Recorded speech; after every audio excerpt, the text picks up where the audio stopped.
Ancient cities were built with a precision that rivals our modern world. These architectural planning systems represent humanity's first grand attempt to impose order on chaos, creating functional societies whose influence spans millennia. By the end of our journey, you will see the familiar streets of your own city in a completely new light. We will uncover how ancient surveyors achieved astonishing accuracy without modern tools, and reveal why civilizations separated by oceans created such similar urban blueprints. What forgotten wisdom from our deepest past still shapes the ground beneath your feet today?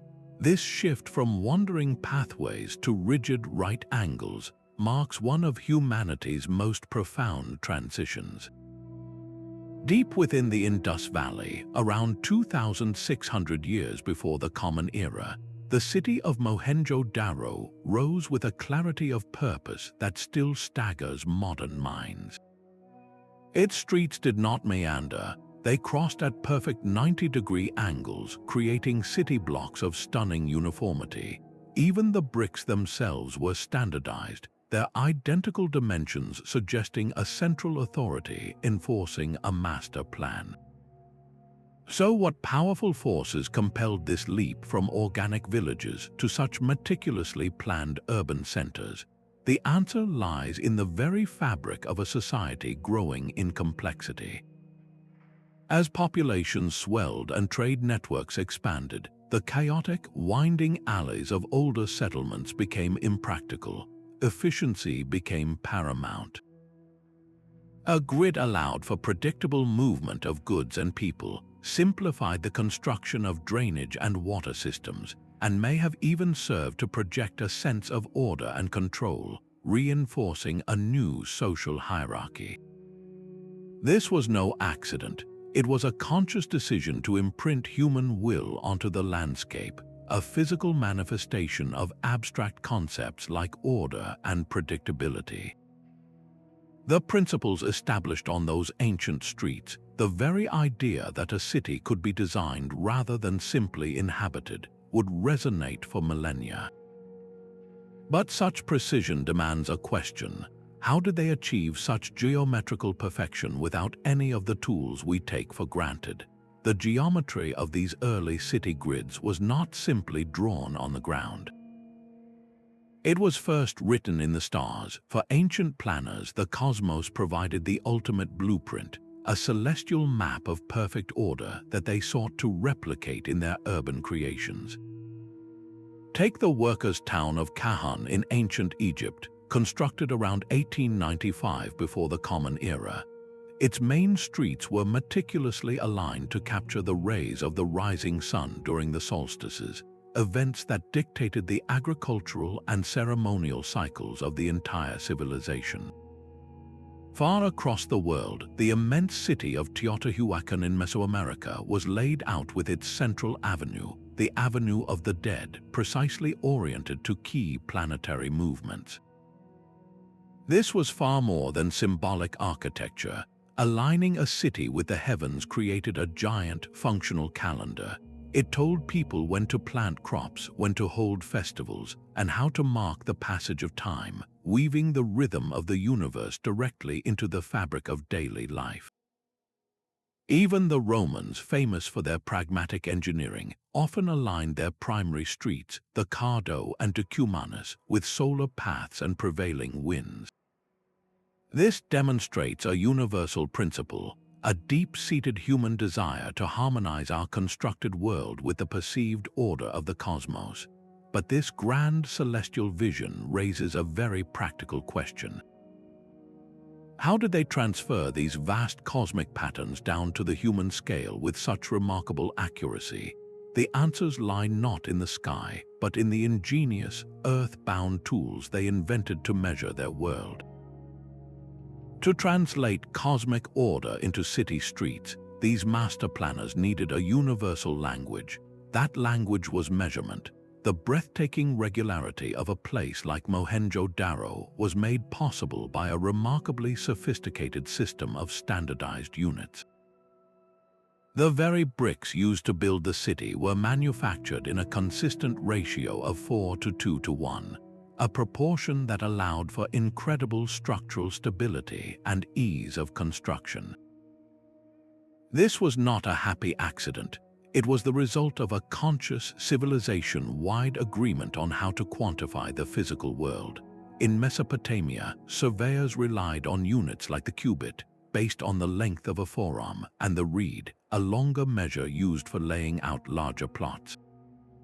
These measurement conventions were deeply practical, often rooted in the human body or the rhythms of agriculture, making them intuitive for the thousands of workers and builders who brought the plans to life. But this drive for standardization went far beyond simple convenience. These proportional systems often encoded a deeper search for harmony. Many ancient measurement systems, from Greece to Egypt, incorporated mathematical principles like the golden ratio, a proportion famously found in nature and considered inherently pleasing to the human eye. By building this hidden geometry into their cities, from the dimensions of a single house to the layout of an entire temple complex, planners were weaving a subtle, visual harmony into the daily experience of every citizen. The city itself became a beautiful, functioning whole. The most astounding part is how often these ideas emerged independently across the globe. Civilizations separated by continents and oceans, with no possible contact, all converged on similar ratios and proportional relationships for their buildings and streets. This suggests a universal human preference for certain spatial balances, a shared intuition for what feels right and orderly in a constructed space. Implementing this vision required more than just mathematical genius. It demanded immense social organization. A standardized brick is useless if every builder ignores the standard. A uniform street width requires a central authority to enforce the code. This is where measurement transcended its practical role and became a powerful social contract. It was a silent agreement, enforced by planners and rulers, that everyone would build according to the same rules for the greater good of the city. This foundation of precise, agreed-upon measurement was the essential bedrock. But to physically inscribe these perfect angles and uniform distances onto the raw landscape, the ancient surveyors needed a toolkit. Their ingenious solutions would turn abstract mathematical ideals into the very streets people walked upon.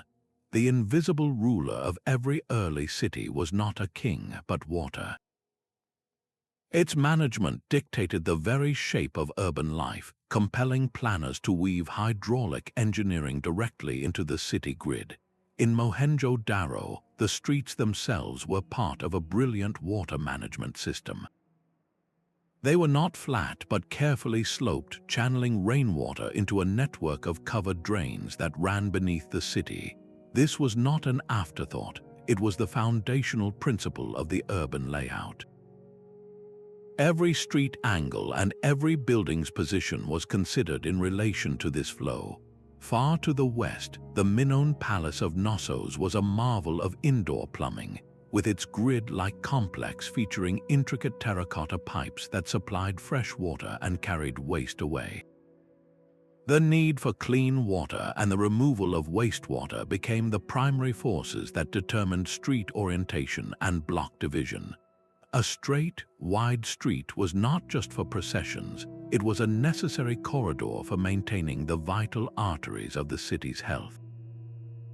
This relationship becomes even more dramatic in arid landscapes. In Persia, the genius of the Qanat system, underground tunnels that tapped into mountain aquifers, meant that settlements could only exist where these hidden waterways emerged. The city grid, therefore, had to follow the path of the water, snaking across the desert in a pattern dictated entirely by this life-giving technology. This reveals a profound truth about these ancient planners. They were not just imposing order upon nature, they were learning to collaborate with it. They balanced dense human habitation with environmental constraints, creating sustainable cities that thrived for centuries. But who organized the thousands of people needed to build and maintain these intricate systems? The answer lies in the powerful social structures that turned these brilliant blueprints into lived reality. The geometry of a city's streets often traced the invisible lines of its social order. Walk through the ruins of a Mesopotamian city like and you would feel this hierarchy underfoot. The grand, wide processional avenues were designed for royalty and priests, leading directly to the elevated temple districts. Just a few turns away, a labyrinth of narrow alleys serviced the tightly packed residential quarters of the artisans and laborers. This was not an accidental outcome of growth, it was a deliberate design. The very width of the street you walked on announced your social standing, visually encoding status into the urban fabric itself. This principle of planned segregation is strikingly clear in the Indus Valley, where cities like Harappa were divided into distinct sectors. A raised citadel, often containing monumental structures, overlooked a lower town of standardized housing. This separation suggests a society where one's occupation or class determined their place in the city, a layout archaeologists study as space syntax, where the patterns of movement and access physically reinforced the social order. This spatial hierarchy followed an individual from life into what came after. The placement of memorial sites and resting places was also strategic, with locations often reflecting the status held in life, completing a cycle of social structure imprinted onto the landscape. These designs were far more than functional. They were conscious decisions about who belonged where and why, transforming urban planning into a subtle but powerful tool for maintaining social control. Such profound organization inevitably drew its authority from a source beyond any single ruler, pointing toward the celestial justifications that gave these city plans their sacred power. These city grids were more than just maps of social status. They were sacred diagrams written upon the earth. In ancient India, entire temple towns were laid out according to the mandala, a geometric pattern representing the cosmos. Every street and temple wall aligned with this spiritual blueprint, making the city itself a vast instrument for meditation and a physical bridge between the human and the divine. Far to the east, the magnificent Chinese capital of Chang'an was planned with meticulous attention to feng shui principles. Its orientation, the placement of its gates, and the flow of its streets were all designed to harmonize with the invisible energies of the landscape, ensuring prosperity and stability for the empire. This sacred geometry reached its apex in places like Teotihuacan, where the entire urban grid, with its repetitive square modules, is thought to mirror Mesoamerican cosmological beliefs. The city was not merely a place to live, it was a model of the universe. This spiritual imperative was the ultimate organizing principle. It dictated why a main street had to point toward a specific mountain peak, or why a city wall had to form a perfect square. Even practical demands like defense or trade routes were often framed within this larger, sacred rationale, which unified all the disparate elements of the city into a single, coherent, and meaningful whole. For the people who walked these streets, the divine was not confined to temples. It was embedded in the very angles of their daily commutes. This profound integration of the spiritual and the practical created urban environments that were both functionally efficient and deeply meaningful. And it was within these sacred frameworks that the bustling, vital life of commerce and trade found its most fertile ground. The streets of an ancient city were not just pathways for people, they were the arteries of its economy. Commercial logic was a powerful, often invisible, hand guiding the placement of every market and workshop. In the bustling Greek polis, the agora was never an afterthought. It was the vibrant, beating heart deliberately placed at the city's core, where the main grid lines converged to guarantee a constant flow of customers and ideas. This was spatial economics in its purest form. A similar principle governed the specialized craft districts of the Indus Valley, where entire neighborhoods dedicated to bead making or pottery were strategically positioned near docking areas or sources of clay. This minimized transport costs and created efficient industrial hubs thousands of years before the term was invented. Even the width of a street told an economic story. The grandest thoroughfares were designed not for quiet strolls, but for the rumbling wheels of merchant carts and the bustling foot traffic of major marketplaces, while the narrower, quieter lanes branching off were reserved for local residential access. This hierarchy of movement was a masterclass in urban efficiency.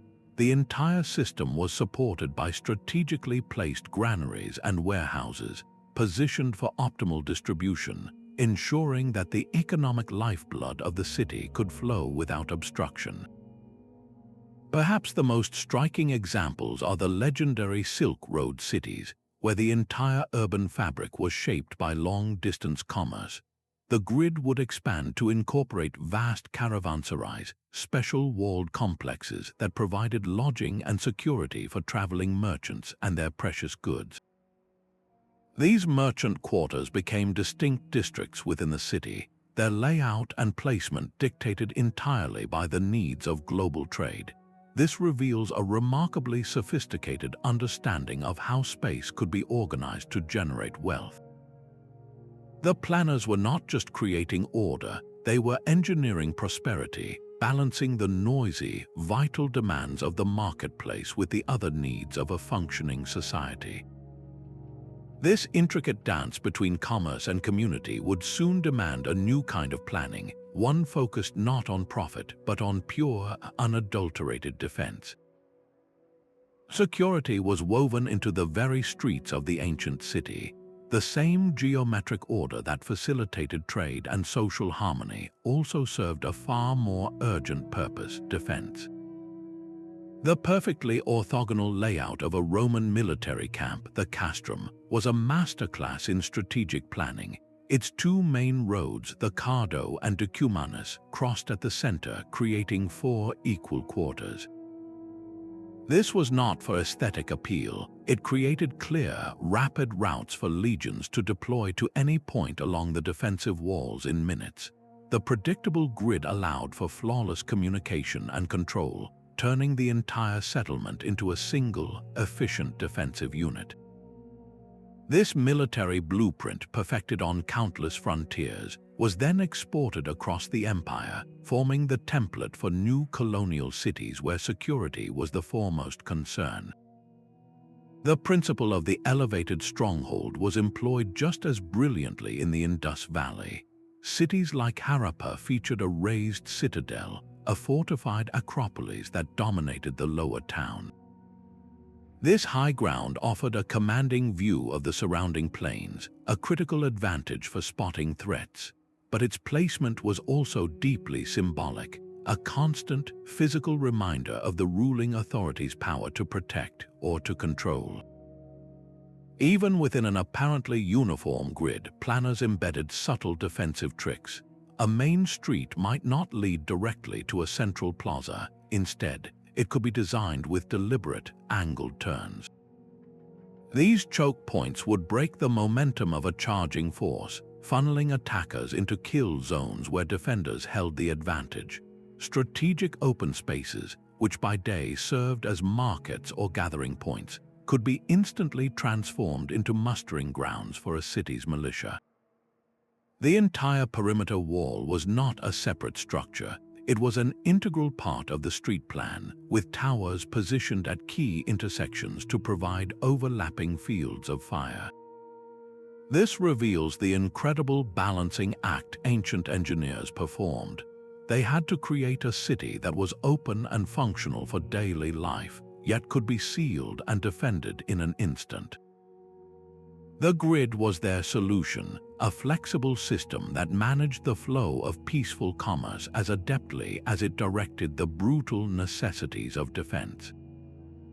For these interconnected, fortified cities to survive, they needed more than strong walls. they required a network for information, a system to bind them together across the vast and often dangerous landscapes that lay between them.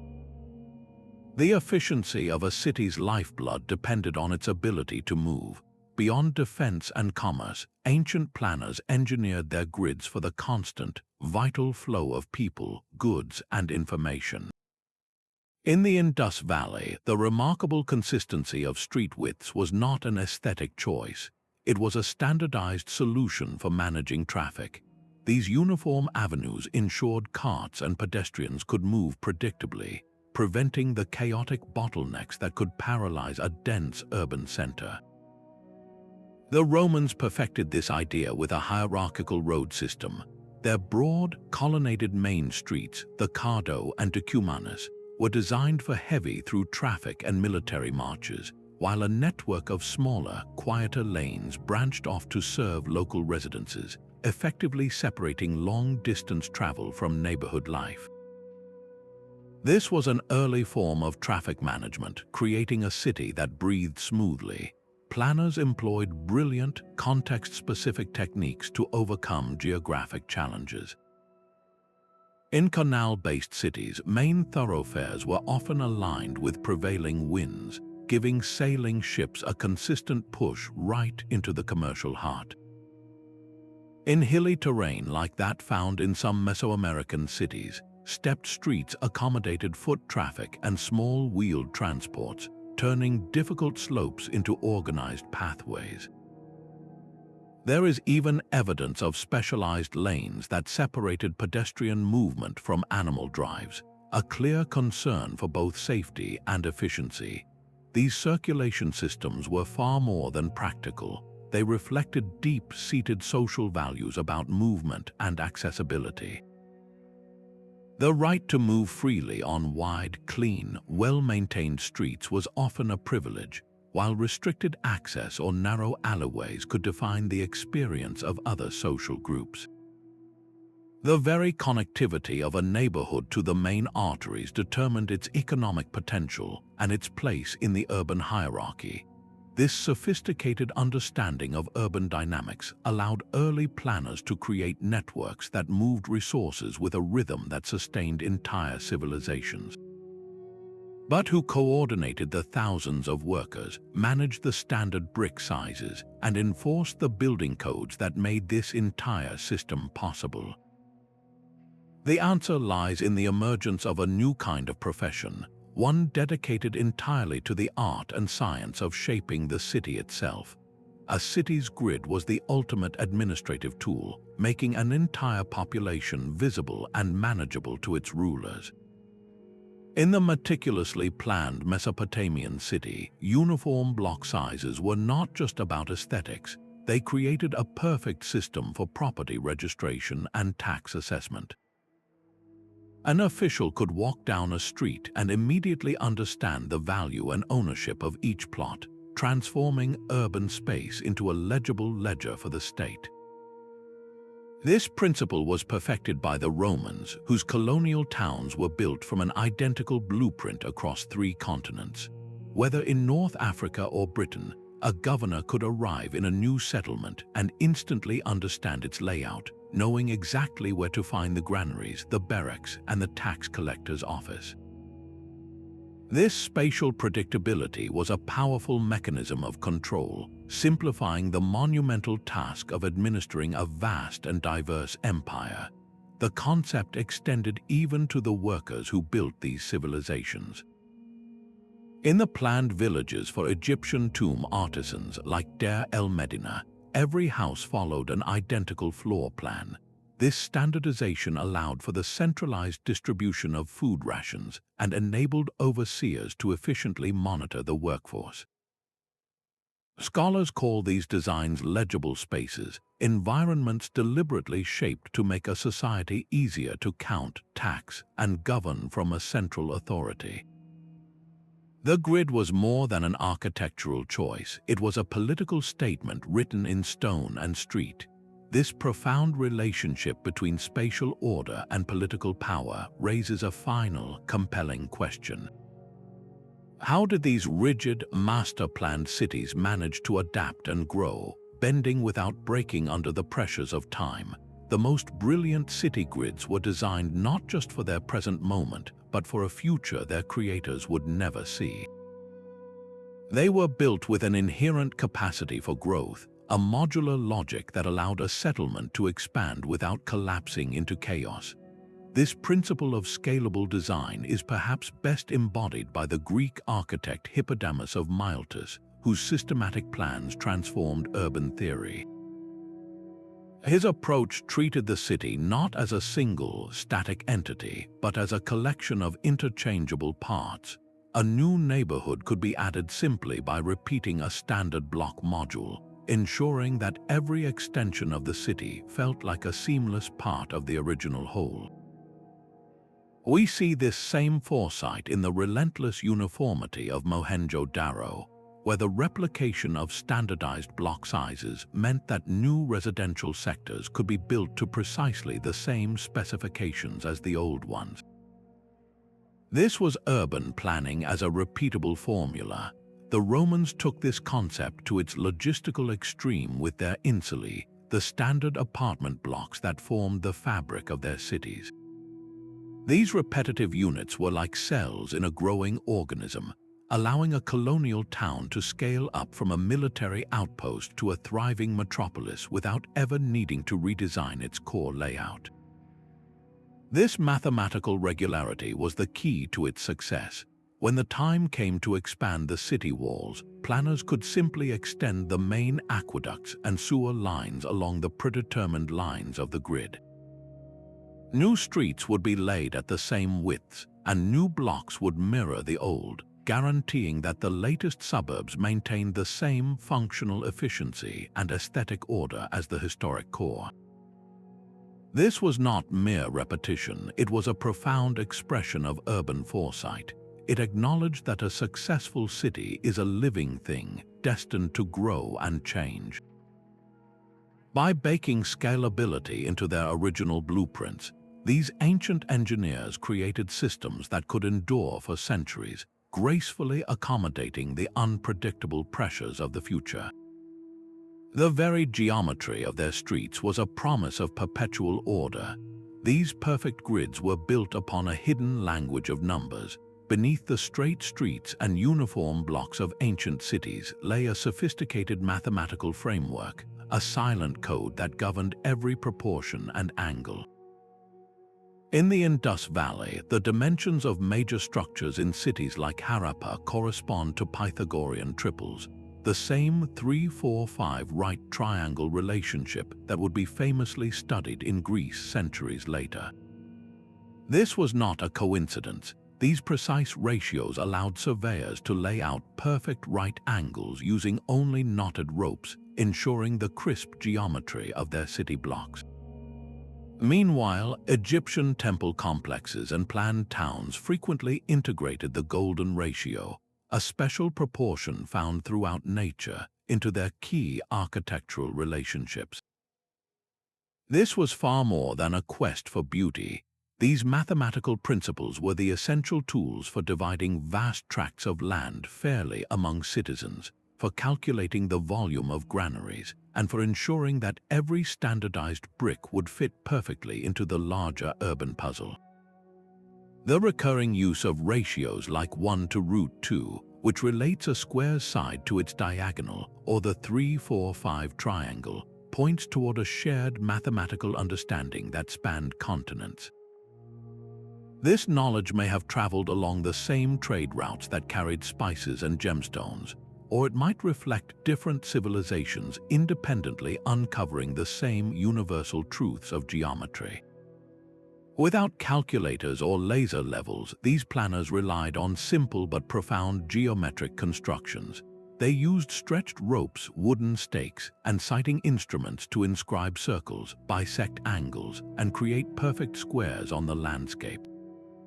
This process transformed abstract number into physical space. The result was an urban environment that felt both meticulously ordered and strangely organic. The harmony was not accidental. It was baked into the very mathematics of the plan, creating cities that were efficient machines for living while also being deeply pleasing to the human spirit. This elegant balance between number and experience, between the rigid grid and the flow of daily life, reveals a final, overarching genius. It was the emergence of a new kind of visionary, the professional planner who could wield this mathematical power to shape the world. The mathematical blueprint for a perfect city was useless without the physical means to etch it onto the land. This is where the ancient surveyor stepped onto the stage, armed with tools of elegant simplicity and profound geometric insight. The Roman groma, for instance, was a masterpiece of practical engineering. It looked like a simple cross on a pole, but from its arms hung weighted plumb lines that, when aligned, allowed a surveyor to sight perfectly perpendicular lines across vast, uneven terrain. With this uncomplicated device, teams could lay out the unerring straightness of a Roman road or the perfect right angles of a colonial town's grid, achieving an accuracy that still inspires awe. Across the Mediterranean, the Egyptian harpedonapti, the legendary rope stretchers, performed a different kind of magic. Their toolkit was a length of rope with 13 equally spaced knots. By stretching this rope to form a triangle with sides of 3, 4, and 5 units, they instantly created a perfect right angle. This simple application of the Pythagorean theorem, millennia before Pythagoras, was the foundation for squaring the massive foundations of temples and aligning the boundaries of entire planned towns. The effectiveness of these instruments was staggering. A Roman road could stretch for kilometers with a deviation of less than 1 meter, a testament to the groma's precision. In the Indus Valley, the consistent orientation of entire city sectors, maintained over hundreds of meters, speaks to a similar mastery of long-distance alignment, likely achieved with their own advanced versions of surveying chords and sighting stakes. These were not crude guessing games. They were technological achievements built on a deep understanding of geometric principles like similar triangles and proportional relationships, allowing planners to scale up small, accurate models into vast urban landscapes. The straight street you might live on today has a direct ancestor in the lines sighted by a Roman surveyor squinting through his groma, or the triangle formed by an Egyptian priest carefully stretching his knotted cord. But wielding these tools was not a common skill. It demanded a specialized, almost secret knowledge. So who were these master geometers, and how did their unique profession emerge to shape the world? These master planners were the original systems architects, their identities often lost to time but their legacy etched into the very ground. In Mesopotamia, clay tablets record the title of the Dub-Sar-Ingar, the field surveyor, a professional who held immense respect for his ability to measure and allocate land with authority. In Egypt, tomb paintings depict high officials ceremonially stretching the very same measurement cords used by their surveyors, a ritual that fused technical precision with divine blessing. This was more than a job, it was a sacred trust. These individuals were not merely technicians, they were polymaths. Their work required a fusion of disparate fields, reading the stars for orientation, wielding mathematics for perfect proportion, engineering water and walls for infrastructure, and understanding human behavior to organize space for thousands. Their authority flowed from this unique combination of undeniable skill and the powerful sanction of the state or the temple. They stood as essential intermediaries, translating the abstract will of a king or the perceived order of the cosmos into a physical, habitable reality.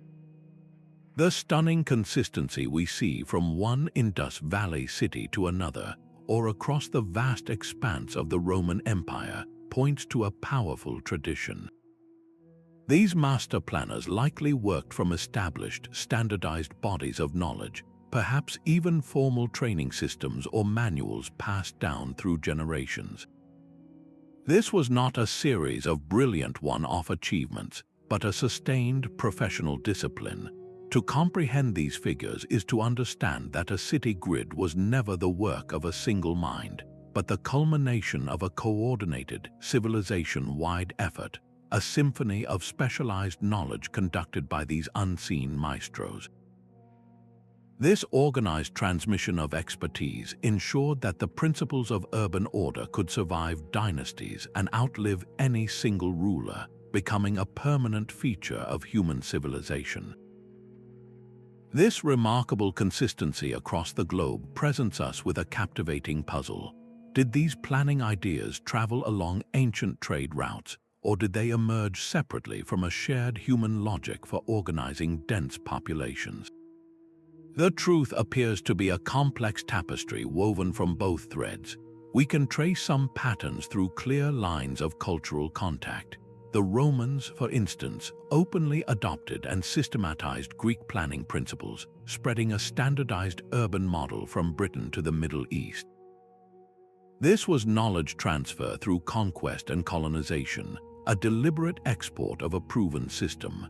Yet, consider the profound and isolated case of the Maya city of Tikal. Its ceremonial core, with its grand plazas and causeways, exhibits a geometric order that developed entirely independently from the Old World. This points toward a powerful alternate theory, that when societies reach a certain scale and complexity, the grid becomes an almost inevitable solution. It is the simplest way to divide land fairly, to manage the flow of water and traffic, and to impose administrative control over a growing populace. It is a universal response to a universal set of problems. So how do we untangle this web? The clues often lie in the materials and the local adaptations. The Mesopotamians, building with sun-dried mud brick, created dense, inward-looking grids that provided shade and protection from the sun. Half a world away, the Inca, masters of monumental stonework, engineered their grids to cling to precipitous mountain slopes, creating terraced urban landscapes that responded to an entirely different environment. Both systems produced a grid-like organization, but the specific form was beautifully molded by local necessity. This reveals the dynamic, living nature of ancient urban knowledge. A core idea, like the grid, was not a rigid blueprint to be copied, but a flexible principle to be adapted.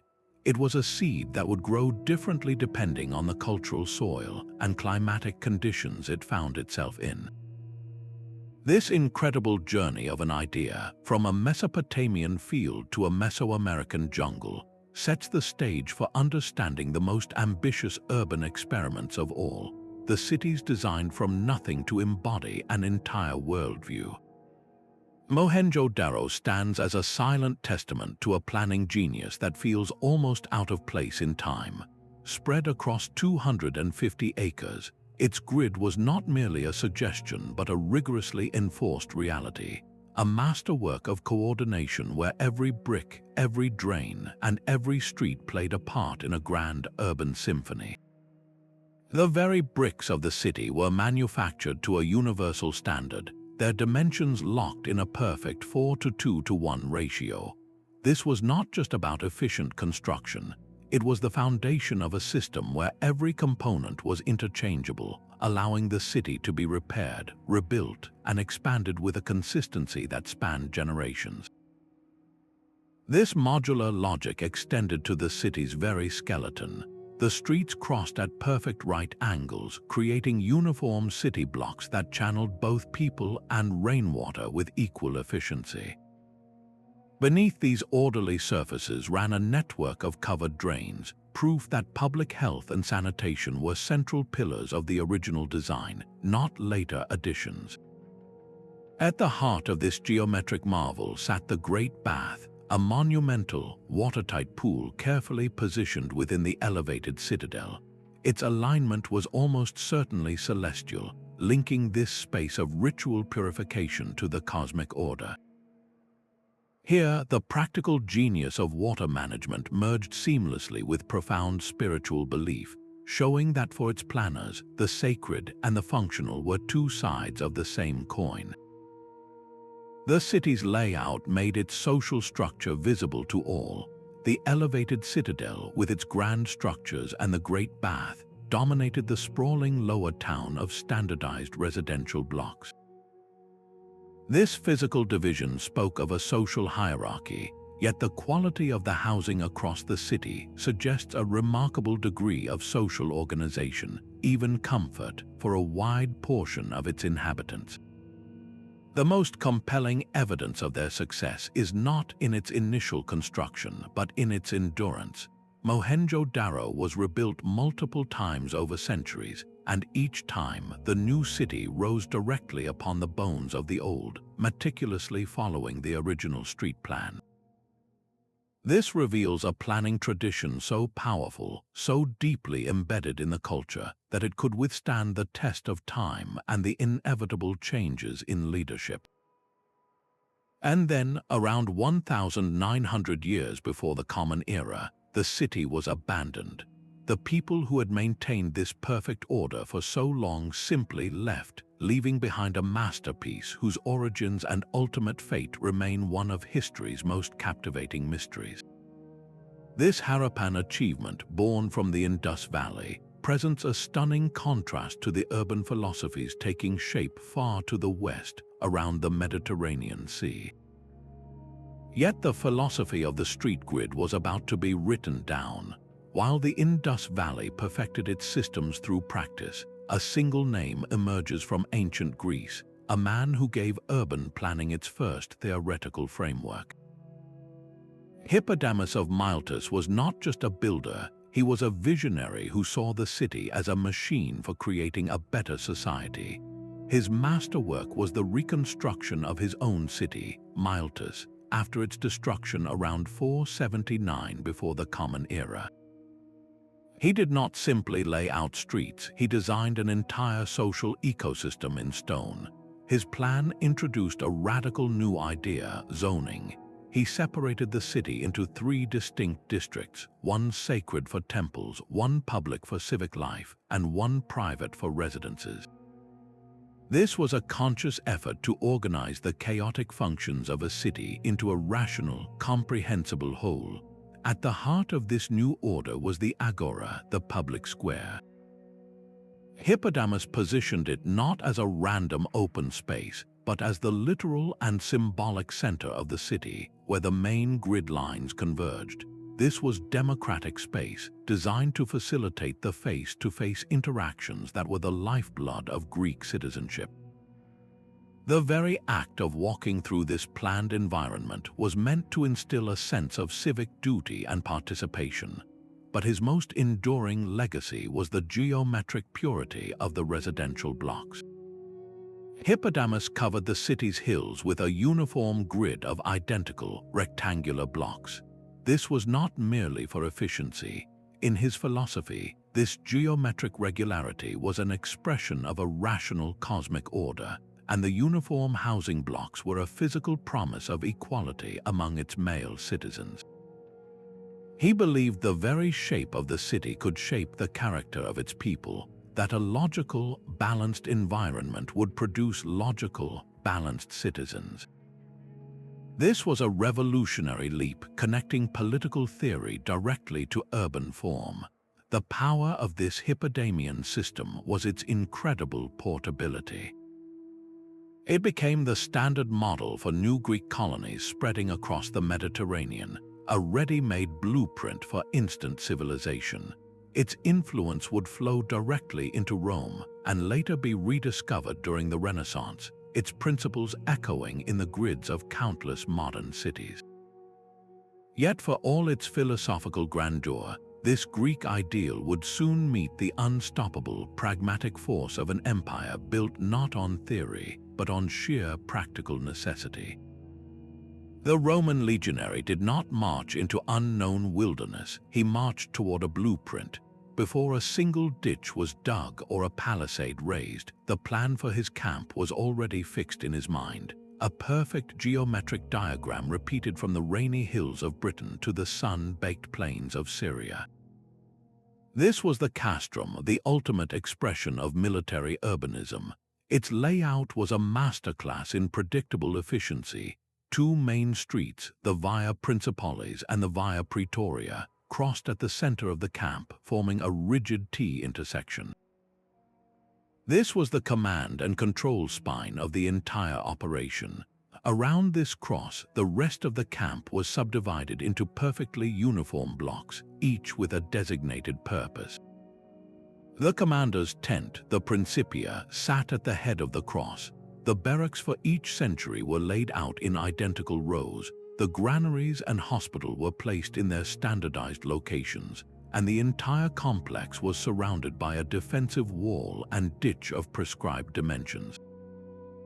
For a soldier transferred from Germania to Judea, this standardization was a profound comfort. He would step into a new camp and know instantly where to find his quarters, his mess, and his unit. The army had effectively created a portable, universal city, a machine for order that could be stamped onto any landscape in a matter of hours. But the true genius of this system was revealed when the temporary became permanent. When a legion settled down for the long term, the canvas tents were replaced by stone buildings, the dirt streets were paved, and the military castrum seamlessly transformed into a civilian colonia. The familiar grid remained, its martial purpose evolving into a civic one. The Via Principales became the main market street, the commander's headquarters became the civic forum, and the barracks blocks were subdivided into townhouses and shops. This is why the street plans of so many modern European cities, from York in England to Trier in Germany, still bear the unmistakable ghost of that original Roman military grid. The relentless logic of the camp, born from the need for instant defense and flawless logistics, accidentally produced a template for urban life that would endure for 2,000 years. It represents one extreme of human intervention, a top-down order imposed with absolute authority. How does this stark, imperial standardization compare to the slow, winding paths of a city that was never planned at all? The sprawling grid of Teotihuacan was a map of the heavens written upon the earth. Its central artery, the Avenue of the Dead, stretches for nearly a mile and a half, not toward a royal palace, but directly toward the sacred Cerro Gordo mountain. This was no random orientation. The entire avenue aligns with the precise point on the horizon where the Pleiades star cluster sets, an event of profound ritual significance that tied the city's daily life to a celestial clock. At its heart, the Pyramid of the Sun was positioned at the intersection of key astronomical sightlines, anchoring this cosmic diagram in a mountain of stone. To walk this city was to traverse a living model of the universe, where every structure reinforced a spiritual connection between the human and the divine. Yet this grand cosmic vision was built to house a thriving, bustling metropolis of over 100,000 people. How did such a spiritually charged plan function as a practical urban center? The answer lies in the neighborhoods hidden in the shadow of the Great Pyramids. Beyond the ceremonial core, the city was divided into a grid-like pattern of over 2,000 residential compounds. These were not simple huts, but sprawling multi-family apartment complexes, each housing dozens of people related by trade or lineage.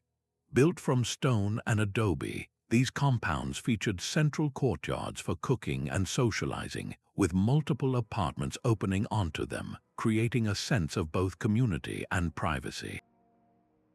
The city's layout assigned entire districts to specific crafts. There were neighborhoods dedicated to obsidian knapping, where the volcanic glass was shaped into razor-sharp tools and weapons. Other sectors specialized in fine pottery or the creation of ornate ceremonial masks. This was not haphazard growth. It was a deliberate economic plan that organized production and streamlined distribution. The planners of Teotihuacan also engineered a solution to a critical challenge: water. They constructed a complex network of stone-lined underground drains and carefully engineered canals to divert river water and channel rainfall, protecting the city from floods and supplying its immense population. This intricate balance of cosmic ambition and everyday necessity reveals a planning authority of astonishing foresight. What is perhaps most striking is what the city lacked: defensive walls. In a world often defined by conflict, Teotihuacan's open, sprawling plan suggests a unique confidence and regional dominance. Its power may have been more economic and ideological than military, a sacred city that drew its influence from its role as a spiritual center and a manufacturing powerhouse. The planning continuity is itself a marvel.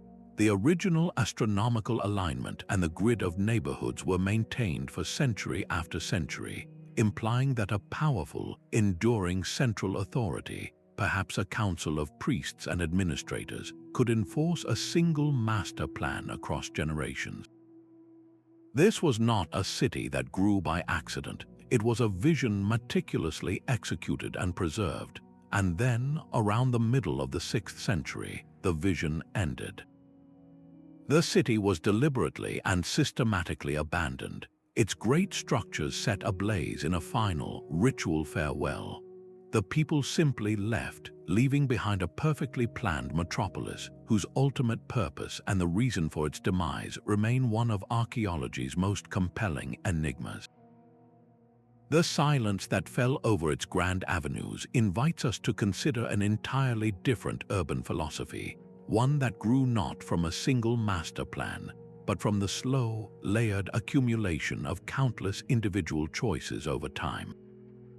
The straight lines of Mohenjo-daro and the winding alleys of a medieval town seem to be worlds apart. We often imagine a clear divide between the rigid, planned city and the chaotic, organic one. But this is a false dichotomy, a story that archaeology is steadily rewriting. Walk through the seemingly haphazard core of an old European city, and you might notice a subtle pattern. The individual property plots, though now crowded with irregular buildings, are often remarkably similar in width and depth. This was not an accident. It points to an initial, perhaps informal, agreement among early settlers, a shared understanding of fair division that created an underlying order long before any central planner arrived. These cities grew organically, yes, but they grew according to a deep-seated logic of land use and inheritance, their forms shaped by the slow accumulation of countless sensible decisions. On the other hand, even the most authoritarian grid often had to negotiate with the real world. A so-called perfectly planned Roman city would frequently bend its streets to incorporate a sacred grove, avoid an unyielding rock outcrop, or follow the gentle curve of a riverbank. The plan was a guide, not an absolute dictator.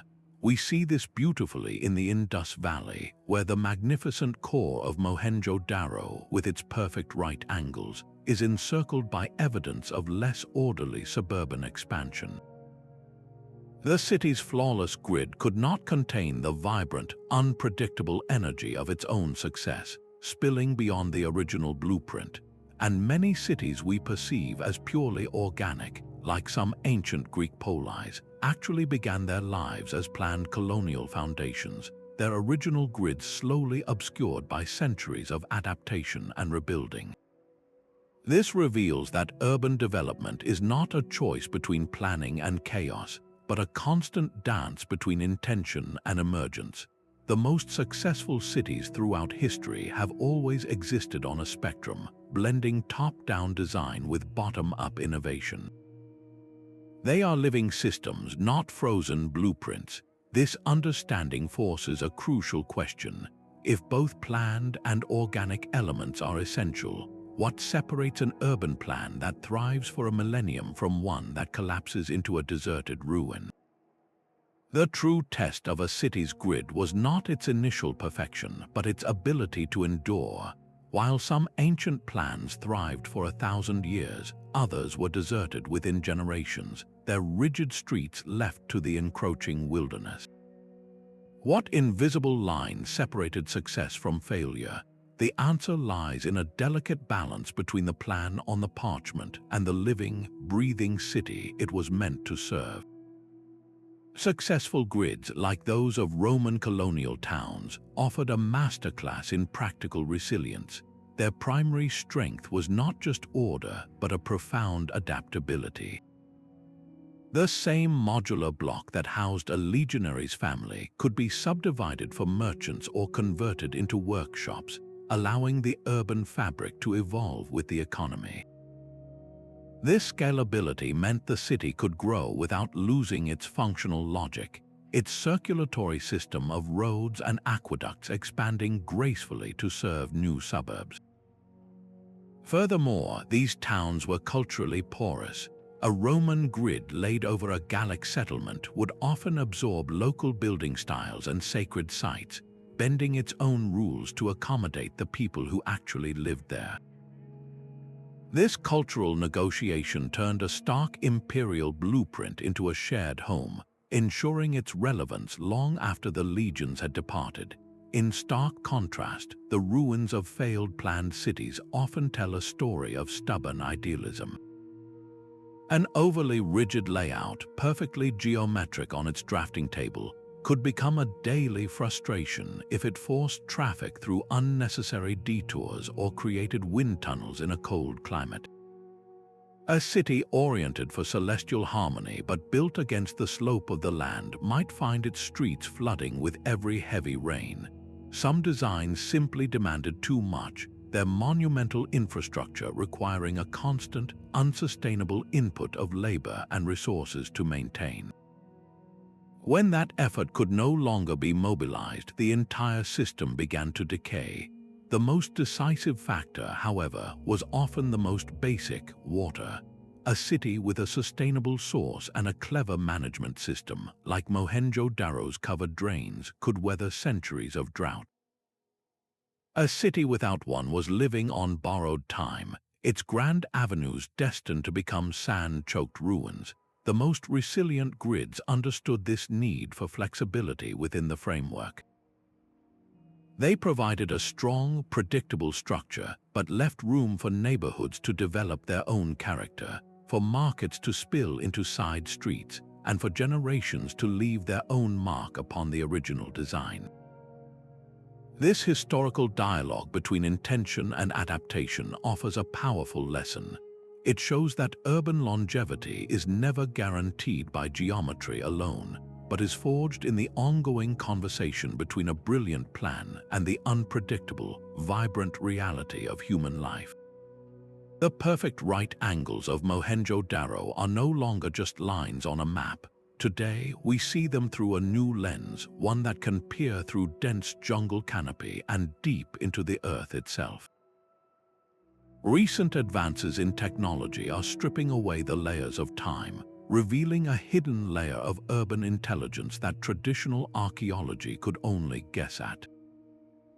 In the jungles of Mesoamerica, airborne laser scanning, known as LiDAR, has unveiled entire cities we never knew existed. With the swipe of a digital filter, the forest disappears, and beneath it, the ghostly grid of a vast Mayan metropolis emerges, its streets and plazas laid out with a geometric precision we once thought impossible for the region. This is not just about finding new cities, it is about rereading the ones we thought we knew. Ground-penetrating radar acts like an X-ray for history, allowing archaeologists to map the complete street network of a Roman town without ever breaking ground. They can trace the path of a sewer line, locate a forgotten marketplace, and see how a neighborhood evolved, all from the surface. This technology has proven that many settlements once labeled as chaotic or organic actually grew upon a foundation of sophisticated, if now buried, planning principles. We are also recalculating the ancient mind. Specialized software designed for archaeoastronomy can now process immense amounts of data about planetary movements and stellar positions. Researchers can input the exact coordinates of a 1,000-year-old temple and run simulations to see how it aligned with the sun on a solstice or with a specific star at its zenith. This has confirmed that the celestial alignments at places like Teotihuacan were not approximate. They were precise astronomical events engineered into the urban landscape. Even the smallest artifacts are now telling a grander story. Spatial analysis tools can take the distribution of countless pottery shards, tool fragments, and food remains across a dig site and identify invisible boundaries. They can reveal a dedicated crafts district here, a residential zone there, and a market area over there, proving that zoning was a common practice millennia before the term was coined. Perhaps the most profound shift comes from the digitization of countless archaeological records. We are no longer limited to studying one city at a time. Researchers can now conduct large-scale comparative studies, analyzing the street patterns of the Indus Valley, Mesopotamia, and the Andes simultaneously. They are identifying universal patterns, discovering that cultures across the globe, when faced with the challenge of dense urban living, often arrived at startlingly similar solutions for traffic flow, water management, and social organization. This flood of new data is humbling. It shows that the supposedly rigid grids of the past were often far more adaptable, bending to accommodate local geography and community needs. Conversely, it reveals that the seemingly haphazard towns were often built upon a hidden logic, a silent order waiting for the right technology to be heard. With every scan and every digital map, our respect for the ancient master planner deepens. Yet, for all we can now see, the most fundamental questions remain shrouded in mystery. Even with all our modern technology, the ancient planners still hold onto their deepest secrets. How did they transfer a master blueprint onto miles of rugged terrain using nothing more than knotted ropes and wooden stakes? The precision we can measure is undeniable, but the hands-on process, the daily choreography of thousands of workers, remains a ghost in the archaeological record. We can locate the drains of Mohenjo-daro, but we cannot hear the foreman's instructions. We can map the avenue of the dead, but we do not know the name of the visionary who first plotted its celestial course. This gap between the grand result and the intimate human effort is where the true mystery lies. Why, for instance, do we see such strikingly similar grid systems emerge in the Indus Valley, in Mesopotamia, and in the Andes when direct contact between these worlds was impossible? Was it a shared human logic, an inevitable solution to the universal problems of traffic, water, and administration in a dense settlement? Or does it point to a deeper, perhaps even innate, human preference for order and predictability in our constructed environments? The story of Teotihuacan is especially compelling. Its construction spanned centuries, its rigid alignment to the stars held constant across generations. Who held that kind of long-term authority? Was it a dynasty of priest-kings, a council of elders, or a singular, unchanging doctrine so powerful that it could guide a city for hundreds of years without deviation? We simply do not know. The silence is just as profound for the Indus Valley civilization. Their urban tradition was a marvel of standardization, and then it simply stopped. When the great cities like Mohenjo-daro were abandoned, the knowledge of how to build them, the very idea of that specific urban order, vanished with the people. It was not adopted by others or slowly forgotten. It was cut off, leaving behind a perfect model with no instructions. Even in regions where the concept of the grid was known, it was not always embraced. Some cultures, despite contact with highly planned Roman or Greek cities, consciously chose to maintain their own more organic, winding street patterns. This tells us that the adoption of a grid was never just a technical decision. It was a cultural one, deeply tied to a society's view of authority, community, and its relationship with the natural world. The most fundamental questions are often the most difficult to answer. How was a property line communicated to a family? What happened when one person's wall encroached on a public street? How was the grand plan, likely kept on a perishable material, translated into a reality understood by every stone mason and laborer? These are the questions of social process, of law and custom and daily negotiation, which leave the faintest traces in the earth. The enduring power of these mysteries is what keeps the field alive. Every new technological tool, from LiDAR to ground-penetrating radar, offers a chance to fill in a small piece of this vast puzzle. Each discovery does not just provide an answer, it often reveals a new, more nuanced question, ensuring that our understanding of these first cities is never truly complete. That same geometric logic underpins the very streets of New York City. The relentless gridiron of Manhattan, plotted in 1811, is a direct philosophical descendant of those ancient systems, a belief that order and predictability are the foundations of a functional metropolis. This is not merely a historical curiosity, it is a living legacy. The Roman ideal of public space, the forum as the city's communal heart, finds its modern expression in our network of public parks and civic plazas. Similarly, the zoning principles first articulated by Hippodamus, separating sacred, public, and private realms, have evolved into the complex land-use regulations that shape every modern city, determining where we live, work, and shop. Yet this ancient influence is not always a story of direct inheritance. Sometimes it is a story of rebellion. The 20th century's Garden City movement, with its emphasis on winding, organic roads and green belts, was a conscious rejection of the rigid grid, an attempt to escape the industrial city by returning to a more romanticized, natural form. This demonstrates the grid's enduring power. Even movements defined in opposition to it were forced to engage with its legacy. Today, we are witnessing a profound return to these ancient principles under a new name. The push for walkable neighborhoods, mixed-use development, and spatial legibility is in essence a rediscovery of the very qualities that made cities like Mohenjo-daro and ancient Malta so profoundly human.